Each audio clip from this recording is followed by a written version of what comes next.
Bom, boa noite, meus irmãos, graça e a paz do Senhor Jesus Cristo. Nós vamos então dar continuidade no nosso estudo na carta de Paulo aos Romanos. Vamos abrir, meus irmãos, a palavra de Deus em Romanos, no capítulo 1.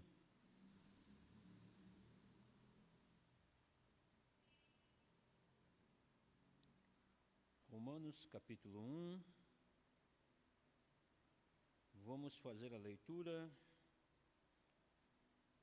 dos versos do capítulo 1, do verso 18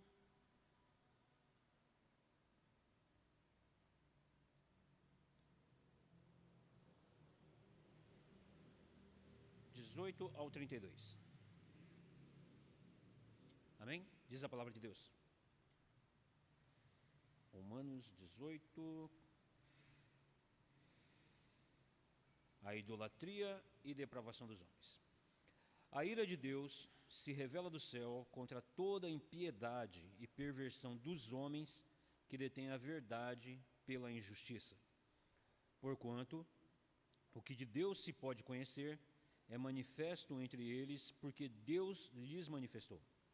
Porque os atributos invisíveis de Deus, assim o seu eterno poder, como também a sua própria divindade, claramente se reconhecem desde o princípio do mundo, sendo percebidos por meio das coisas que foram criadas. Tais homens são por isso indesculpáveis.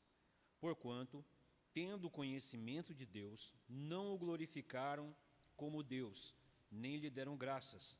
Antes, se tornaram nulos em seus próprios raciocínios, obscurecendo-lhes o coração insensato.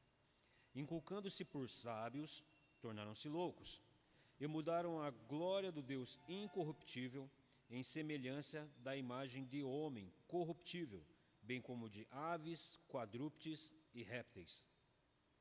Por isso, Deus entregou tais homens à imundícia pela concupiscência do seu próprio coração, para desonrarem o seu corpo entre si. Pois eles mudaram a verdade de Deus em mentira, adorando e servindo a criatura em lugar do Criador, o qual é bendito eternamente. Amém. Por causa disso, os entregou Deus às paixões infames, porque até as mulheres mudaram o modo natural das suas relações íntimas por outro, contrário à natureza. Semelhantemente, os homens, também deixando o contato natural da mulher, se inflamaram mutuamente em sua sensualidade, cometendo torpeza, homem com homem, e recebendo em si mesmos a merecida punição do seu erro. E por haverem desprezado o conhecimento de Deus, o próprio Deus os entregou a uma disposição mental reprovável para praticarem coisas inconvenientes, cheios de toda inveja, malícia, avareza e maldade, possuídos de inveja, homicídio, contenda, dolo e malignidade, sendo difamadores, caluniadores, aborrecidos de Deus, insolentes, soberbos, presunçosos, inventores de males, desobedientes aos pais, insensatos, pérfidos, sem afeição natural e sem misericórdia. Ora, conhecendo eles a sentença de Deus, de que são passíveis de morte os que tais coisas praticam, não somente as fazem, mas também aprovam os que assim procedem. Amém? Vamos orar. Soberano e eterno Deus, maravilhoso Pai, damos graças, Senhor, por esta bênção, por esta oportunidade de nos reunirmos como igreja para meditarmos na sua santa e bendita palavra, orando, Senhor, pedindo, diante da Tua presença, nos méritos do Teu Santo Filho, que o Senhor nos ilumine o entendimento para que possamos compreender a Tua palavra e não somente a compreendermos, entendemos, mas também podermos vivermos descansados nela, crendo, ó Deus, que o Senhor fala conosco, o Senhor nos ensina a termos uma vida que agrada ao Senhor. Assim, ó Deus, tem misericórdia de nós, fala aos nossos corações, fala, ó Deus, a vida daqueles que nos ouvem nesta noite, pelas redes sociais, que eles sejam impactados pela Tua palavra, que eles possam discernir no Espírito e pelo poder do Espírito Santo a verdade, e se aquebrantarem e possam ter um encontro com o Senhor. Assim, ó Deus, eu agradeço por esta rica oportunidade, em nome de Jesus Cristo. Amém. Bom, então, meus irmãos, nesse nosso estudo da carta de Paulo aos Romanos, Hoje, praticamente, nós vamos entrar nos versículos por versículos mesmo, né? A partir do verso dos 18 ao 32 agora, aonde que nós vamos estudar com relação à doutrina da depravação total, que o apóstolo Paulo apresenta. A depravação total, ela é uma doutrina, né? É uma doutrina bíblica que vai mostrar a depravação humana, o estado do homem depois da queda. Então o apóstolo Paulo, dos versos 18 do capítulo 1 até o capítulo 3, lá no verso 20, ele vai focar principalmente nesse assunto, mostrando que todo o ser humano, independente de raça, credo, etnia, da onde a pessoa, qualquer ser humano, ele está debaixo da ira de Deus por causa da situação em que nós nos encontramos de pecado e de rebelião contra o próprio Deus.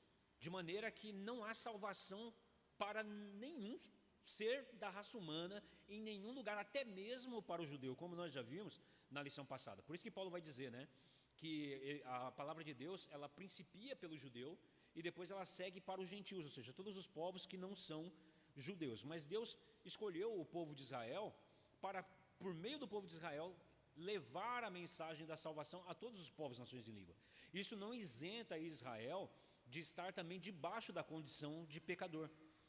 Então a nossa conversão mostra o estado de que toda a humanidade se encontra. Como nós estávamos antes da nossa conversão? Perdidos no mundo, né? Vivendo sem Deus, com vários tipos de crenças, com várias crendices, e a gente andava fazendo as vontades dos pensamentos, as vontades da nossa própria carne, né? Nós estávamos ali de braçada, como o reverendo Antônio costumava falar, né? A gente vivia de acordo com o nosso bel prazer. Mas Deus, por pura misericórdia, Ele nos amou, apesar de nós estarmos naquela condição, e nos trouxe para um estado agora de vida. Não que a gente se tornou melhor moralmente do que ninguém, não. Mas o Senhor nos amou e agora nos coloca a andarmos numa vida que agrada a Deus. E isso transforma todo o nosso ser. Mas o ponto de Paulo, ele vai mostrar então, que toda a humanidade, ela já está condenada. Ela já está condenada porque o que ele pode conhecer de Deus é o próprio Deus quem revela. O ser humano não conhece nada de Deus se não é Deus quem se revela. O nosso Deus, ele é revelacional. De maneira que quando a gente andava na ignorância das nossas vontades, perdido no mundo sem Deus, nós tínhamos uma breve suposição de divindade, criamos em horóscopo, né? Criamos naquela questão de algo transcendente, algo superior. Mas isso mostra que o homem, feito à imagem e semelhança de Deus, e por causa da queda, nós tivemos como que um Alzheimer, perdemos a memória do nosso Criador. Nós perdemos aquele contato, aquela comunhão que nós tínhamos com Deus. E por isso que o homem, ele adora imagem de escultura. Por quê? Ele tem essa centelha que foi perdida por causa da transgressão, por causa do pecado. E ele não percebendo isso, ele está agindo como transgressor diante do único e soberano Deus. E o que se espera daí então? O que nós vamos receber de Deus a partir desse momento que nós estamos nesse estado de rebelião com Deus? A ira de Deus. A ira de Deus, ela vem e ela não vem sem motivo. Porque a ira de Deus, ao contrário da ira humana, que é mesquinha, que é por causa de motivos fúteis, a nossa ira nunca é justa. Nunca é justa. A nossa ira sempre é por algum motivo que não faz sentido, que é totalmente desproporcional, né? Mas isso não quer dizer que o cristão, ele não pode chorar. A nossa ira, ela tem que ser a mesma ira que procede dos céus. A ira de Deus é contra o pecado. O cristão, a ira que o cristão deve ter é contra o pecado também. Então nós devemos nos irar quando pecamos. É uma ira santa, é a ira que se indigna com o mal que nós vemos no mundo. Então a ira do cristão, ela tem que ser pautada na ira divina, que vai ser o nosso ponto então, no verso 18, onde o apóstolo Paulo, ele vai apresentar que a ira de Deus se revela do céu, né? E quando fala do céu, não está se referindo única e exclusivamente a que vem do alto, assim, de cima, sabe? Não, vem do caráter santo de Deus. Por isso que fala, quando fala céu aqui, é no sentido, procede do próprio Senhor, do próprio Criador, do próprio Deus. A ira de Deus, ela é contra o pecado. A ira de Deus, ela se levanta para punir a iniquidade, o pecado, a transgressão que é feita por nós, humanos, por toda a humanidade, quando nós andamos no pecado, né? Mas graças a Deus, por nosso Senhor Jesus Cristo, que nos resgatou e que Ele sorveu a ira de Deus no nosso lugar para nos fazer justiça de Deus. Então nós vamos ver que Paulo ele vai apresentando essa doutrina da ira de Deus por causa do pecado humano, mas nunca ele deixa perder de vista, ele nunca perde o contato em apresentar as boas novas, para que nós possamos ter o quê? Esperança no Senhor, né? Então, é importante entender a relação que existe entre esta seção, a ira de Deus, que como nós acabamos de ler no texto de Romanos, e a anterior, o Evangelho de Deus, que trata do capítulo 1, ainda no capítulo 1, principalmente nos versos 16 e 17, onde é o tema central de toda a epístola, né? Porque o Evangelho é o poder de Deus para a salvação de todo aquele que crê, primeiramente do grego, ou primeiramente do judeu, e depois do grego. Quando fala depois do grego, ele está se referindo a todos os povos gentios, né?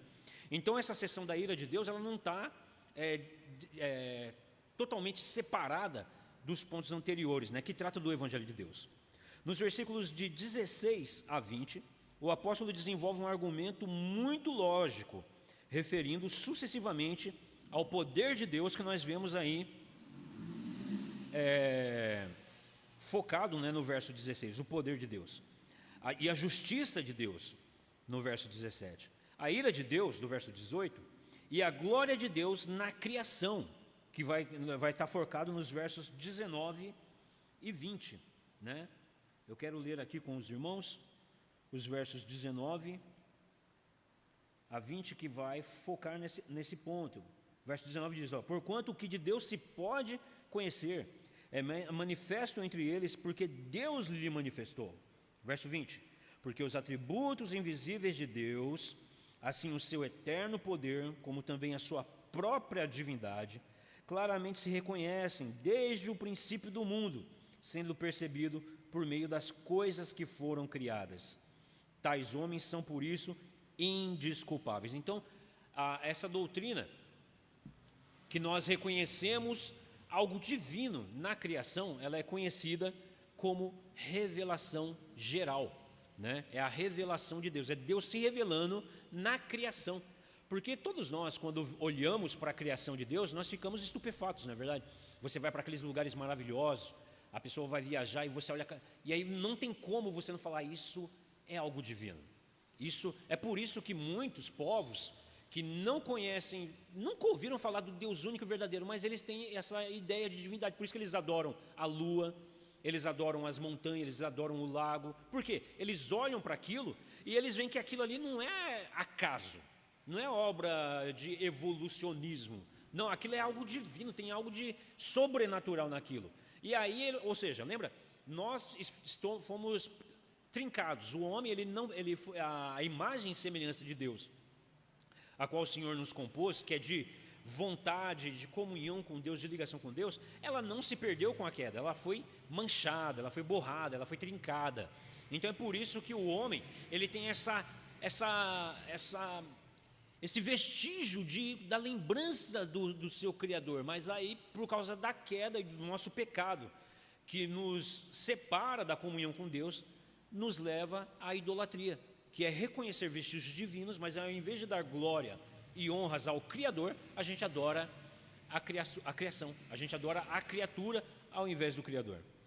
Então os versos 19 e 20, ele chama a nossa atenção para isso, e por causa disso o homem é indesculpável. Muitos fazem pergunta, né? Mas o que vai acontecer com aquele índio que nunca ouviu falar do Evangelho? E se ele morrer sem nunca ouvir falar do Evangelho, ele vai ser condenado? Vai. Por quê? Porque ele é indesculpável, porque o que se pode conhecer de Deus, ele dá prova disso, porque ele adorou a lua, ele adorou ao Criador, a criação, mas ele não deu glória ao Criador. Então, dessa maneira, ele é indesculpável. Mas e o homem que está na cidade grande, que ouviu o Evangelho, mas não creu? Também, isso traz peso, ainda mais peso de juízo sobre ele, porque o próprio, na revelação especial, o Evangelho já é revelação especial, ou seja, a criação, ela revela a Deus, mas ela é incapaz de revelar aquele caráter santo de Deus e a sua vontade, para que o homem abandone o pecado. Mas o homem tem ainda assim, dentro da sua revelação, da revelação geral, a própria consciência, dizendo para ele que aquilo que ele está fazendo é errado. Mas ainda assim, ele cauteriza a própria consciência e adora a criatura, ele vive nas vontades da sua carne, ele até mesmo aplaude, mesmo sabendo que aquilo é errado, ele continua fazendo, porque se nós fomos feitos à semelhança de Deus, a sua imagem e semelhança, no que tange a vontade, e que tínhamos comunhão com Deus, a palavra de Deus é impregnada também no nosso coração. É por isso que quando nós, até mesmo antes de vir a Cristo, quando nós praticávamos algo mal, nós sabíamos que aquilo era errado. Por quê? A consciência nos acusava. E a gente fazia o quê? Cauterizava a consciência e insistia na prática do erro. Então, toda a humanidade, ela é indesculpável diante de Deus, porque o que se pode conhecer de Deus, o próprio Deus revelou, né? E Ele revelou também na sua criação. Além disso, cada uma dessas afirmações está ligada à anterior pela conjunção, né? Que é pois e porquê do texto, né? Porque se revela, a ira de Deus se revela contra todos aqueles que amordaçam a justiça para praticar a impiedade. Então, a fim de entendermos melhor esses estágios dos argumentos de Paulo, vamos entabular aqui um diálogo. Então, o nosso estudioso ele vai fazer como se fosse uma argumentação, alguém discutindo com Paulo. Paulo, por que isso? E aí Paulo responde, dentro do texto bíblico que nós acabamos de ler. Quer ver? Ele pergunta, olha, Paulo fala assim, ó, não me envergonho do Evangelho, no verso 16. Né? Porque no verso 16, Paulo fala assim, ó, porque eu não me envergonho do Evangelho. Aí ele faz a pergunta, por que, Paulo? Por que você não se envergonha? Aí Paulo responde, porque é o poder de Deus para a salvação de todo aquele que crê. Mas como assim? Né? É como se uma pessoa estivesse dialogando com Paulo, mas como assim, Paulo? Aí Paulo vai nos dizer, porque a justiça de Deus, verso 17, porque a justiça de Deus, isto é, a maneira como Deus justifica os pecadores, né, se revela no Evangelho, verso 17. Mas qual é a necessidade disso, Paulo? Alguém pergunta, mas Paulo, qual é a necessidade disso, de conhecer o Evangelho? Aí Paulo responde com o verso 18, porque a ira de Deus é revelada do céu contra toda impiedade e injustiça dos homens que suprimem a verdade pela injustiça. Aí nós de novo perguntamos para Paulo, mas Paulo, como é que as pessoas suprimem a verdade? Aí Paulo responde, porque o que de Deus se pode conhecer é manifesto entre nós, pois desde a criação do mundo, os atributos invisíveis de Deus têm sido vistos claramente por meio da sua criação, que foram os versos 19 e 20 que nós lemos. Então você percebe? A argumentação que nós, se nós estivéssemos dialogando com Paulo, e ele respondendo, trazendo essa maneira lógica de apresentar. Então nós vimos que lá nos versos 16 e 17, apresenta que o Evangelho é o poder de Deus para a salvação de todo aquele que crê. Então nós sabemos que o Evangelho é a maneira justa de Deus operar a sua justiça. A justiça de Deus é um Deus justo, santo, se fazendo pecador no nosso lugar, para que nós que éramos pecadores, vivíamos em transgressão a Deus, fôssemos feitos justiça de Deus. Percebe? É assim que se revela a justiça de Deus. Então a justiça de Deus se revela na cruz, ou seja, o que está falando aqui? Está falando da cruz de Cristo, que é o santo, aquele que nunca pecou, em cuja sua boca nunca achou dolo, o Deus santo, o Deus soberano, criador de todas as coisas, ele desce até essa terra amaldiçoada por nossa causa, por causa dos nossos pecados. Ele vem na forma de carne, no tocante ao pecado, só que sem pecado, para que nele fosse punido os nossos pecados. Essa é a maneira de Deus revelar a sua justiça, para nos fazer justiça de Deus. E aí eu pergunto, mas por que, Paulo? Porque o homem, sem essa justiça, ele é passível de punição, ele merece justamente condenação e morte. Condenação e morte. Aí talvez a pessoa queira se inocentar, mas olha, mas que culpa tenho eu? Aí é onde Paulo vai apresentar essa doutrina, porque desde a criação do mundo, Deus se revelava a Adão, né? Se revelava a Adão, Deus tinha comunhão com Adão, que é o nosso cabeça federal. Todos nós estávamos em Adão. É por isso que todo aquele que ainda não nasceu de novo, ele se encontra na sua natureza adâmica, ou seja, no sentido ainda de pós-queda. Ele ainda se encontra totalmente alienado de Deus, incapaz de fazer a vontade de Deus, porque a queda, a nossa transgressão em Adão, porque quando Adão pecou, não foi Adão que pecou e eu que estou pagando o pato, não. Quando Adão pecou, eu, você, toda a humanidade estávamos em Adão e, consequentemente, recebemos a culpa, herdamos a culpa do pecado de Adão. Então nós pecamos juntos com Adão e naturalmente, lembra da ordem do Senhor, do pacto do Senhor com Adão?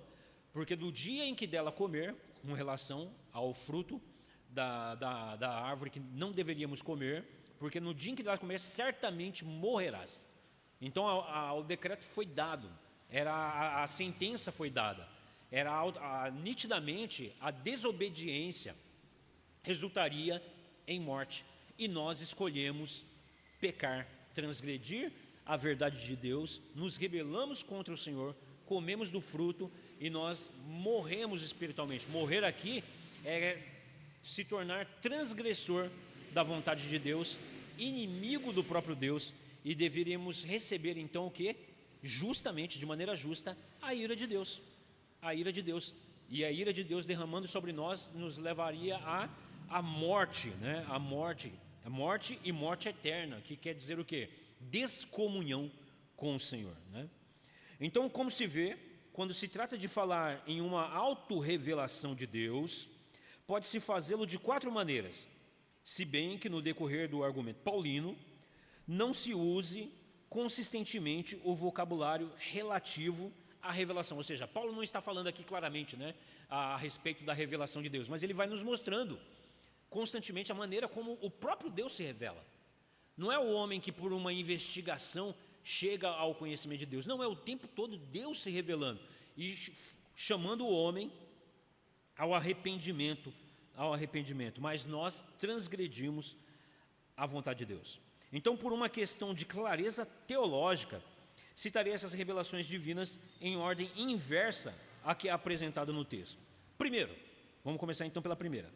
Deus revela a sua glória, seu eterno poder e a sua natureza divina através da sua criação, como nós lemos aí nos versos 19 a 20, né? Então, o primeiro ponto é Deus revela a sua glória, seu eterno poder e sua natureza divina através da sua criação. Segundo, ele revela sua ira contra o pecado daqueles que suprimem o conhecimento que tem a respeito do Criador. Então Deus ele vai derramar a sua ira sobre todos aqueles que suprimem o conhecimento de que há um Deus, Criador de todas as coisas, soberano, santo, né? E nós persistimos em continuar na prática do pecado que nos torna totalmente alienados de Deus. Terceiro, ele revela a sua justiça, a justa forma pelo qual Deus justifica os pecadores diante dele, que é no Evangelho, no verso 17.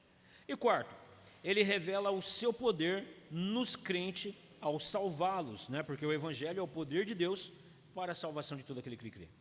Alguns estudiosos, após estudarem detalhadamente o quadro da degradação dos gentios, que veremos a seguir, sugerem que Paulo teria sido influenciado tanto pela história da queda de Adão em Gênesis, quanto pela crítica no livro de sabedoria. O judaísmo faz, a crítica que o judaísmo, né, faz da idolatria pagã no livro de sabedoria. Esse livro de sabedoria, ele é um livro apócrifo, que ele se encontra na Bíblia Católica Apostólica Romana. Eu até trouxe, depois eu vou passar para os irmãos darem uma olhada. E por que esse estudioso ele chama a atenção para isso? Que Paulo aqui provavelmente ele estaria pensando nitidamente no texto de Gênesis, né? Porque é no livro de Gênesis que nós vamos ter conhecimento com relação à queda do homem. Se não fosse o livro de Gênesis, que é uma revelação especial que mostra qual foi o start, o ponto que nos causou, que nos levou a nos tornarmos inimigo de Deus e transgressores de Deus, é a revelação especial. É no livro de Gênesis. Senão, do contrário, nós estaríamos até hoje sem saber o porquê da queda, sem saber o porquê que nós estamos em pecado. Percebe? Então não faria sentido. Inclusive, você pode perceber isso nas pessoas. Quando o Evangelho diz, arrependei-vos, a pessoa, ela fala assim, me arrepender do quê? Que culpa que eu tenho? Que mal que eu fiz? Não, eu pago, eu sempre gosto de dizer isso, porque nós somos cheios de justiça própria. É por isso que a justiça de Deus é contrária à justiça humana. A justiça humana, ela faz o quê? Ela se gaba dos seus méritos. Ela se gaba daquilo que ela pode apresentar como virtuoso, quando na verdade nós não temos virtude nenhuma. Inclusive na nossa introdução, nós fizemos citações do texto lá de Marcos, onde Jesus Cristo ele diz, né, olha, eu não vim chamar justos, mas pecadores. Quando ele fala isso, eu não vim chamar justo, ele não está querendo dizer que haja justos. Não, ele está dizendo que na verdade está todo mundo doente, mas que há alguns que se acham justos. Percebe? É por isso que o Evangelho, ele fura o nosso balãozinho de ego, nos murcha, né, nos aquebranta e nos leva ao pé da cruz. Porque todos nós, irmão, e ainda hoje, às vezes se a gente não vigiar, é por isso que nós devemos constantemente estar em oração, buscando conhecer mais e mais o Senhor, porque senão a gente é tendencioso a se inflar no nosso ego. A gente é tendencioso a querer se achar alguma coisa, quando na verdade a cruz de Cristo mostrou que a gente não tem nada. De maneira que nós merecemos o quê? A ira de Deus. Nós merecemos o quê? Punição e inferno. Mas Deus, sendo rico em misericórdia, Ele nos amou apesar de nós e nos abriu os nossos olhos para que nós podemos ter convicção de pecado da nossa antiga natureza. Então agora, reconhecendo isso, nós fazemos o quê? Adoramos ao único e soberano Deus e o nosso Senhor e nosso Redentor Jesus Cristo. Percebe? Então, Paulo aqui ele está se referindo ao livro de Gênesis, naturalmente, e possivelmente a esse livro de sabedoria, que era muito utilizado no período ali intertestamentário, que é um período de 400 anos. Desde o livro de Malaquias até o Evangelho de Mateus, houve um silêncio profético em todo o mundo antigo, em todo o mundo, né? Principalmente em Israel, onde Deus não se revelava mais aos homens por meio de profetas, não se revelava mais aos homens. Houve um período de silêncio. E durante esse período, começou-se a haver a circulação de alguns livros apócrifos. O que são livros apócrifos? São livros que não são tidos como divinamente inspirados por Deus. Mas era uma literatura que muitas delas até mesmo tratavam de assuntos ligados à Escritura, né? Mas sem peso de revelação inspirada de Deus, por algum profeta falar. Então eram livros que circulavam. E esse livro de sabedoria, que inclusive é atribuído a Salomão, livro de sabedoria de Salomão, ele vai fazer citações à vida dos pagãos, como a vida pagã, a vida de um idólatra, era vazia, sem sentido, não fazia o menor sentido, né? Então provavelmente Paulo pode sim ele fazer isso, porque isso era uma literatura recorrente no mundo antigo, né? Principalmente esse livro, que ele data do ano 50 a.C., né? Mas que também foi feito muito uso dessa literatura no período do primeiro século, quando os apóstolos já estavam, né, nessa terra e estavam evangelizando, pregando. Então Paulo, provavelmente uma maneira até mesmo de alcançar ao povo judeu, porque o princípio de Paulo, de evangelizar de Paulo, era sempre, ele ia primeiramente a Israel, ele ia primeiramente numa sinagoga, e depois de pregar numa sinagoga, ele ia para os gentios. Então, pode ser que Paulo também esteja fazendo uso desse texto, mas isso não quer dizer muita coisa. O importante aqui é que Paulo está se referindo claramente ao livro de Gênesis, e à questão de Adão com Deus e da queda, da transgressão de Adão, o que quer dizer também a transgressão de toda a raça humana, porque como já foi dito, né, todos nós estávamos em Adão, e quando Adão pecou, nós pecamos em Adão, né? Segundo, ele vai citar aqui alguns estudiosos, ele vai dizer, olha, segundo a professora Morna Hooker, Paulo está retratando o pecado do homem em relação à sua verdadeira condição bíblica. A narrativa de Gênesis sobre a criação e a queda. Há outros que defendem essa mesma opinião. E não é difícil achar paralelos que poderiam ser entendidos como indicações disso. Por exemplo, tal como Gênesis, de capítulos 1 a 3, Paulo refere-se à criação do mundo, no verso 20 de Romanos, né? Ele refere-se à criação do mundo e à classificação de suas criaturas entre aves, quadrúpedes e répteis. Lá em Gênesis, né, nós sabemos que Adão, foi ele quem nominou, né, todos os animais. Ele deu, e isso está sendo chamado a atenção ligeiramente no verso 23 do capítulo 1 de Romanos. Ele faz uso do vocabulário de glória e imagem ou semelhança, né, dessas criaturas, no verso 23 de Romanos. Faz alusão ao fato do ser humano ter conhecimento de Deus, versos 19 a 21. A sua decisão de tornar-se sábio, no verso 23. A recusa de permanecer como criatura dependente de Deus, né? O homem, ele se recusa a permanecer como criatura dependente de Deus. Isso é focado nos versos de 18 a 21. A troca da verdade de Deus pela mentira de Satanás, no verso 25. E a consciência de que a rebelião resulta em morte, lá no verso 32. Vamos ler o verso 32? Verso 32 de Romanos nós não lemos. No verso 32, quer dizer, lemos, mas vamos ler mais uma vez com mais atenção, né? Olha o que a nossa insistência em transgredir o conhecimento da revelação de Deus nos leva à justa punição e à morte. O verso 32 diz: ora, conhecendo eles a sentença de Deus, de que são passíveis de morte os que tais coisas praticam, não somente as fazem, mas também aprovam os que assim procedem. Então o homem, no seu estado de rebelião contra Deus, ele sabe que o que ele faz é passível de morte. A gente pode usar o nosso próprio exemplo, né? É só a gente lembrar da nossa vida passada, quando a gente fazia no escurinho, é o famoso fazer no escurinho, achar gostoso e falar, puxa, tá, mas com certeza nós já ouvimos aquele ditado, no escurinho é mais gostoso. A gente fazia isso. E a gente fazia isso e falava para os outros, olha, faz também porque é bom. O mundo faz isso, só que eles não sabem que ao fazer isso, não sabem não, na verdade eles sabem.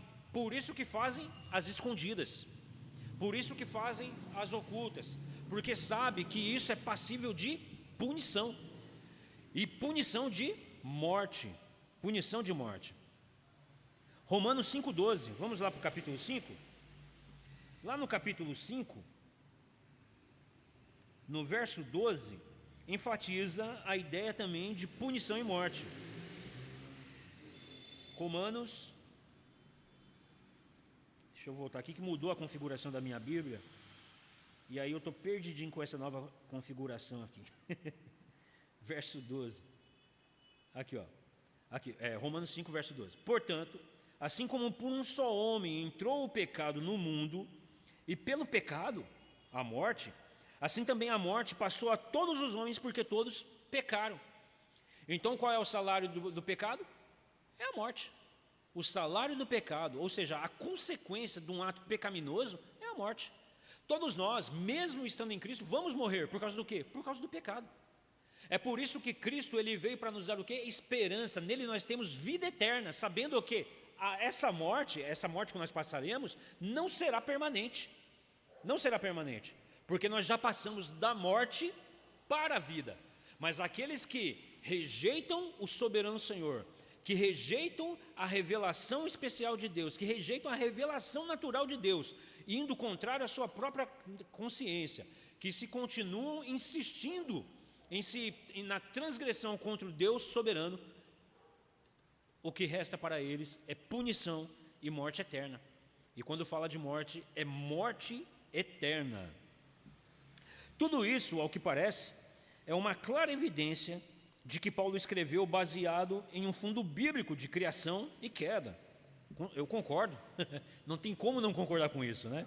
Embora não haja nenhuma prova de que ele estaria recontando intencionalmente a história de Adão. Isso aqui, claro, é esse estudioso dando esse ponto. Mas nós sabemos que Paulo está se referindo sim, porque ele sabe, ele vai citar isso em Gálatas, Romanos mesmo, quando ele acabou de dizer, assim como por um só homem. Ele está falando de quem? Ele está falando de Adão. Ele não está falando de outro homem, porque a Escritura revela Adão como cabeça federal de toda a humanidade, assim como Cristo é o cabeça federal de todos aqueles que foram resgatados da morte para a vida pelo próprio Senhor, né? Pelo próprio Senhor. O argumento é mais forte quando a pretensa alusão do apóstolo ao livro apócrifo de sabedoria, especialmente no que se refere aos capítulos 13 e 14, depois eu vou mostrar para os irmãos, desse livro, né, do livro de sabedoria, que se constituem em uma polêmica judaica helenística contra a idolatria pagã. Hedman é um estudioso que ele está citando aqui.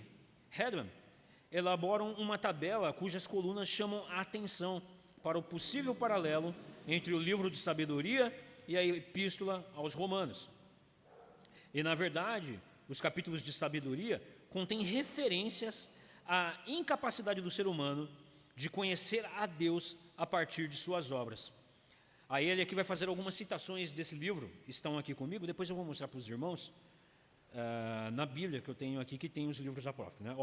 Partindo dos bens visíveis, não foram capazes de conhecer aquele que é, citações do livro de sabedoria, ao pecado e aos enganos da idolatria, chamam deuses as obras das suas mãos, ao fato de que o culto aos ídolos inomináveis é princípio, causa e fim de todo o mal, o que inclui inversão sexual, como inclusive isso está sendo citado lá no livro de sabedoria, nós acabamos de ler em Romanos, quando os versos 24, 26 e 28, e lá no 32 também, nós vamos ver que o apóstolo Paulo vai dizer que por haverem desprezado o conhecimento de Deus, o próprio Deus os entregou a uma disposição mental reprovável para praticarem todo tipo de mal, de malícia, de maldade, de maneira que eles, até o homem, ele começa a ser atraído sexualmente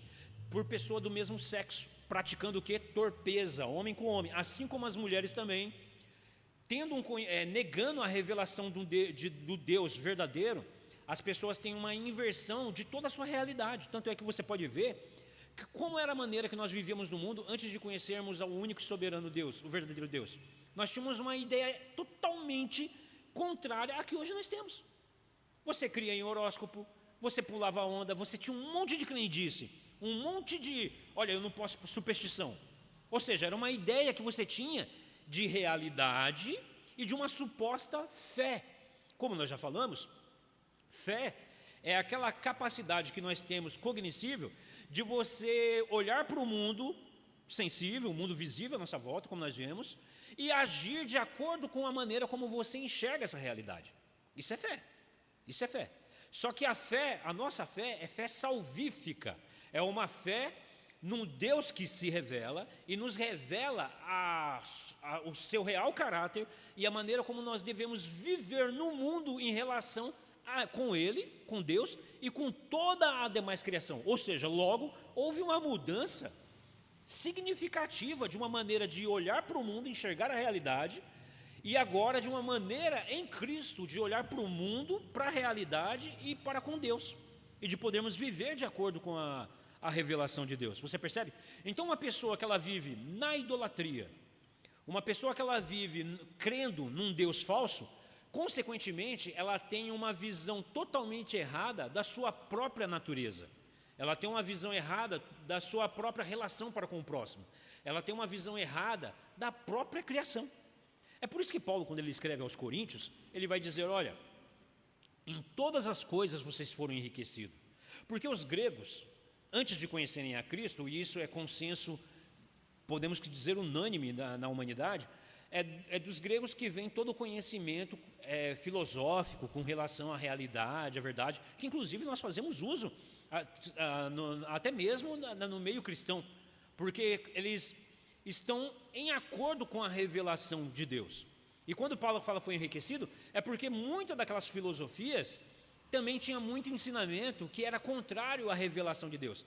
Então, quando eles vieram a Cristo, todo aquele conhecimento que eles tinham começou de fato a ser verdadeiro, a valer a pena a ter conhecimento, porque tudo agora vinha e era colocado debaixo dos pés de Cristo, do Senhor. Então, o homem que ele vive no mundo alheio à vontade de Deus, a revelação de um Deus santo, ele está vivendo, de fato, totalmente errado. E aí ele vive em pecado. A melhor maneira de explicar isso é trazendo uma definição do que é o pecado. A palavra pecado, armatia, ela significa errar o alvo. Então eu vou usar um exemplo. O celular, nós usamos ele para quê? Para mandar mensagens, receber ligações, enviar ligações, né? Se eu usar esse celular para outra coisa que não esses fins, eu estou pecando. Percebe? Vamos supor um exemplo. Eu posso usar esse celular para poder raspar uma sujeira da mesa ou usar ele como martelo. Percebe que não é a finalidade dele? Assim é o homem. O homem não foi feito para não outra finalidade que não a de viver em comunhão com Deus, se alegrando nele constantemente e gozando a Deus, ou seja, se alegrando no Senhor na criação que Ele fez, para que o homem dê glória a Deus em todas essas coisas. Como é que nós damos glória a Deus de fato e de verdade? Você dá glória a Deus quando você faz aquilo para o qual você foi feito, dentro daquele real propósito, que é glorificar a Deus andando em tudo de maneira correta, santa, de acordo com a maneira exata que Deus nos fez e para esse fim. E onde nós vamos ter esse discernimento? Senão na revelação especial do Senhor, que é na Escritura, que vai mostrar, é o manual do ser humano, né? É onde nos mostra, revela a vontade de Deus e do que é feito o homem, qual é a origem do homem e como o homem deve viver nesse mundo. Então com isso também, nós percebemos por que o mundo ele se rebela contra a Escritura, né? Por que o mundo ele quer acabar com a Bíblia? Ele quer extinguir a Escritura? Porque a Escritura mostra que o homem está em constante pecado contra Deus. E o homem, no seu estado de queda, ele está em rebelião contra Deus. Lembra que nós lemos aqui no texto de Romanos, que diz que o homem ele se torna aborrecedor de Deus. O que quer dizer aborrecedor de Deus? Ele não suporta ouvir falar de Deus. Eu era assim. Eu nasci em berço evangélico e os irmãos lá em casa, nossa, esses crentes aqui de novo, vai falar de Deus de novo, vai começar aquela monte de oração de novo. Essa é a natureza do homem sem Cristo. E é somente quando o Senhor nos resgata que a gente olha o estado triste em que nós vivíamos, né? E o mundo, ele se encontra assim, é por isso que o mundo, ele vai contra tudo o que se chama Deus. É por isso que a igreja é perseguida, por isso que a igreja continuará a ser perseguida, porque ela anda na verdade, ela anda da maneira correta para a qual Deus fez para que ela ande, ela não anda na mentira, né? Então desordem e vários males sociais, é a conclusão de que aqueles que deixam de encontrar a Deus nas obras divinas são imperdoáveis. Mas essas similaridades são extraídas de um todo constituído de material inferior, né? se referindo a livros apócrifos. Além disso, não são suficientemente próximas umas das outras, a ponto de sugerirem um empréstimo consciente. Parece mais provável que Paulo tenha se baseado na crítica dos profetas do Antigo Testamento, eu também concordo, do Antigo Testamento, contra a idolatria, e não o livro de sabedoria. Eu concordo aí ele vai citar outro estudioso, eu concordo com Godet, quando diz que existe uma diferença imensa entre a tímida e superficial explicação sobre a idolatria, que se encontra no livro de sabedoria, e a profunda análise psicológica de Paulo. E aqui ele vai nos citar, deixa eu achar que está aqui, não, é uma referência do livro do estudioso.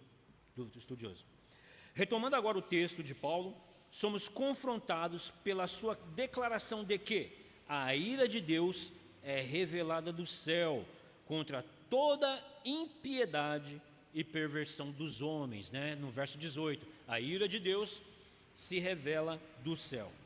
Sabe-se muito bem que nos dias de hoje, a simples menção de ira de Deus provoca nas pessoas um certo embaraço, quando não incredulidade.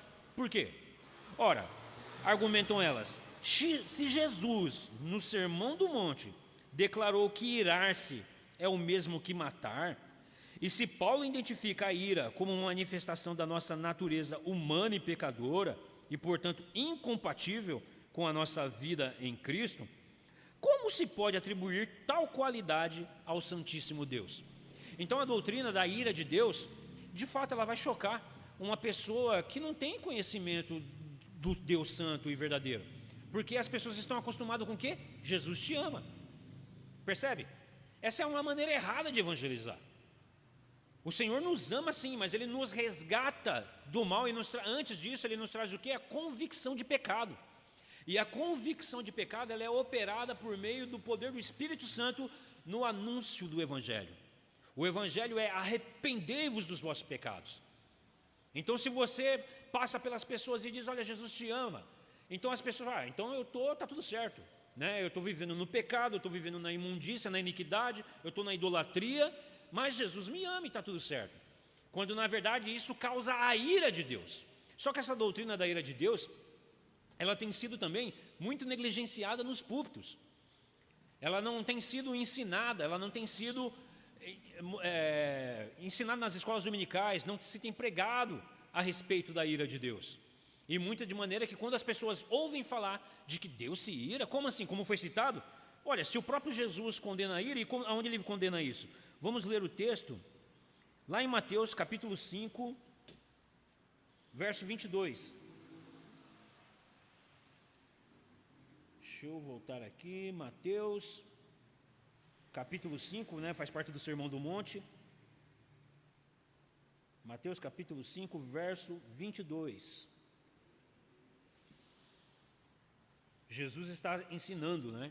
Jesus completa o que foi dito aos antigos. Ele vai tratar do homicídio. Eu vou ler o 21 e o 22. Olha o que diz o Senhor Jesus diz: ouviste o que foi dito aos antigos: não matarás, e quem matar está sujeito a julgamento. Eu, porém, vos digo que todo aquele que, sem motivo, se irar contra seu irmão, estará sujeito a julgamento, e quem proferir um insulto a seu irmão estará sujeito a julgamento de tribunal, e quem lhe chamar tolo estará sujeito ao inferno de fogo. Mas nós podemos ver que o próprio texto deixa claro que todo aquele que se irar contra o seu irmão sem motivo, irmãos, e você sabia que isso aqui é algo que às vezes é recorrente, por isso que nós devemos andar vigilantes, porque o nosso coração, a Escritura vai dizer que o nosso coração, ele é desesperadamente corrupto. Ele é desesperadamente corrupto. Nós fomos libertos do poder do pecado, mas não da sua presença. E de maneira que muitas das vezes nós somos tomados por pensamentos que são totalmente contrários à vontade de Deus. E às vezes vem pensamento mal, você chega a se irar contra o irmão sem motivo. E aí você deve repreender isso e falar: Senhor, tira de mim esse pensamento maligno, esse sentimento imundo, porque não há motivo, não há causa. Às vezes a gente cria um conflito com uma pessoa, e isso é rusga maligna. E vem também da nossa natureza, que ainda está sujeita às vontades da própria carne. E por isso que nós devemos estar em constante oração, pedindo no Senhor, porque a Escritura deixa bem claro: a nossa luta não é contra a carne e nem contra o sangue, mas contra as potestades, as questões espirituais, né, as questões malignas. E aqui o Senhor Jesus Cristo, ele está ensinando de que aquele que não mata literalmente, mas no seu íntimo, ele odeia o seu irmão, ele comete assassinato também. Ele já matou, porque o mal procede do coração, percebe? E assim, então Deus está condenando o quê? A ira. Mas então como é que Jesus está condenando a ira? Como é que ele fala que é a ira de Deus? Como é que Deus pode se irar? Mas a ira de Deus é contra o pecado, é contra o mal, contra a iniquidade, contra o pecado. A ira de Deus não é como, acabei de dar o exemplo, né? Do nada eu começo a odiar o meu irmão, a ter pensamentos ruins por uma pessoa. Eu vejo um documentário, eu vejo uma atitude de uma pessoa, que é claro, não deve ser em nenhum momento aplaudida, é uma atitude totalmente reprovável, mas eu me iro contra a pessoa. Se eu pego essa pessoa, sabe? Vem esse, e a gente fala: Senhor, percebe? Isso revela o quê? Isso é a revelação da justiça de Deus no Evangelho, de que o justo foi punido pelo imundo que sou eu, e eu agora, no entanto, estou mirando contra o meu irmão. Você percebe como o nosso coração, a gente tem que vigiar constantemente. Então a ira de Deus, irmãos, é contra o pecado, não é Deus aqui, Jesus não está ensinando a ira mesquinha, sem motivo. ira totalmente desproporcional, né? Então, de fato, a reflexão a respeito da ira de Deus levanta 3 perguntas básicas. Qual é a sua natureza? Qual é a sua natureza? A quem se refere e como ela se manifesta?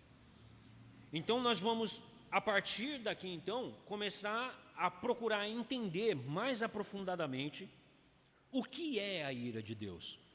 E entender a ira de Deus, que se revela em toda a Escritura. Deus, ele revela da onde surge a sua ira, e nós vamos ver que isso não está apenas no texto de Romanos, mas em toda a Escritura, e no passar de toda a Escritura. Mas eu quero, e como por hoje não dará mais tempo, apenas lembrar para os irmãos o tipo de ira que nós devemos ter.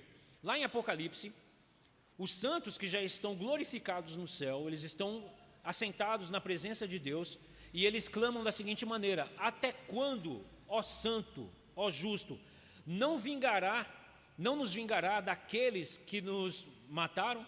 Ou seja, a ira é contra o mal, é a iniquidade, e eles colocam esse desejo de vingança na mão daquele que pode julgar retamente. Eles colocam na mão de Deus.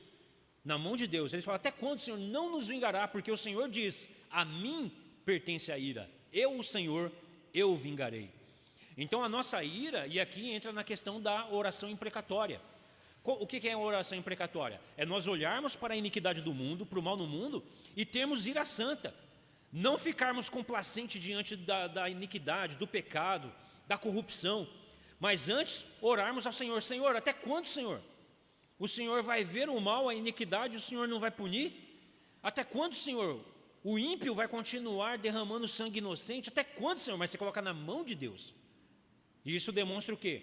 Que você tem de fato um coração que é piedoso, tem um coração transformado por Deus, que você tem um coração que não se agrada com a iniquidade, que você não se agrada com o pecado, você não se agrada com a corrupção. Você ora pela transformação das vidas, você ora pela transformação dos corações, você deseja também que as almas sejam retiradas da imundícia, assim como você foi. Mas você também ora para o Senhor: até quando, Senhor? Até quando? E o Senhor, Ele nos responde: a mim pertence a ira, eu, o Senhor, vingarei. Mas Ele vingará do quê? A iniquidade e do mal. Amém, meus irmãos? Então, por hoje nós encerramos. Na próxima sexta-feira, nós vamos dar continuidade, aprendendo o que é a ira de Deus, mas de maneira mais focada, contra o que se revela a ira de Deus e como se revela a ira de Deus, né? O que é a ira de Deus, contra o que se revela a ira de Deus e como se revela a ira de Deus. Amém? Deus abençoe, meus irmãos. Eu quero estar fazendo mais uma oração e estaremos encerrando esta aula. Soberano e eterno Deus, maravilhoso Pai, damos graças a Deus pela sua muita misericórdia, porque apesar de nós, o Senhor nos amou, de maneira que o Senhor derramou a sua ira sobre o seu santo Filho, o nosso Redentor, o nosso Santo Senhor, o nosso Salvador Jesus Cristo, para nos fazer justiça de Deus, revelando assim, ó Deus, a sua justiça, a sua santa ira, e nos concedendo, Senhor, a alegria da sua salvação.